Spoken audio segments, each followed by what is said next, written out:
Serendib astrology නාලිකාව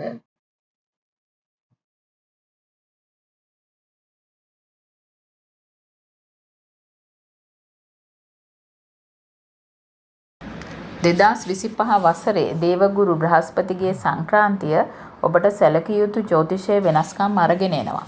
ඉතින් October මාසයේ 18 වන දින විශේෂී වන්නේ මේ තත්වය මත කටක රාශියට ඇතුළු වෙන ගුරු නැත්තම් බ්‍රහස්පති ග්‍රහයා ඔබට ඉදිරි වසරක කාලවකවානුව තුළ ජීවිතයේ සුවිශේෂී වූ වෙනස්කම් අරගෙන එනවා. ඉතින් එක පැත්තකින් ඔබට වෘත්තීය නැත්තම් රැකියාව සම්බන්ධතා ජීවිතයේ විවිධ සම්බන්ධතා තියෙනවා. මූල්‍යමය පැත්ත, පෞද්ගලික වර්ධනය ජීවිතයේ, ඊට අමතරව ආධ්‍යාත්මික වර්ධනය.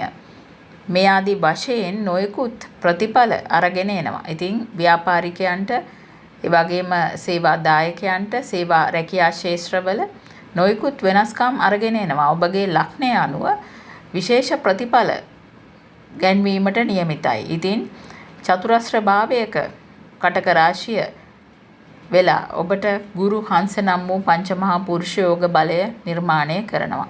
විශේෂයෙන්ම සුවිශේෂී වූ ලග්නයන්ට මේ සම්බන්ධයෙන් ප්‍රතිඵල ලැබෙනවා.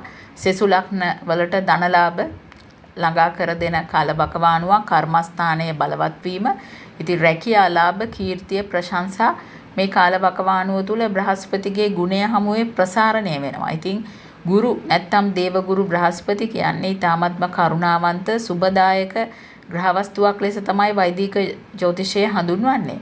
ඉතින් ආකාශ පද්ධතියේ ග්‍රහලෝක අතර ප්‍රඥාව, සමෘද්ධිය, ප්‍රසාරණය අරගෙන එන ග්‍රහවස්තුව. ඉතින් මේ අනුව ඔබට විශේෂ පුණ්‍ය බලයක් අරගෙන එනවා මේ తත්වය නිසා. ඉතින් ඒ අනුව බ්‍රහස්පතිගේ తත්වය කටක රාශියේදී උච්ච භවනට පැමිණීම තමයි සිද්ධ වන්නේ. වසර 12කට වතාවක් සිදුවන මම බලයත් එක්ක ලග්න 12ටම සුවිශේෂී ප්‍රතිඵල අරගෙන එන්නට නියමිතයි. ඉතින් 18 වෙනි දින ධනාත්මක ශක්තියින් ආරම්භ වෙනවා ඔබගේ ජීවිතය හා සමගාමීව. ඉතින් සමෘද්ධිය විශේෂයි බ්‍රහස්පති ග්‍රහයා අරගෙන එන සමෘද්ධිය.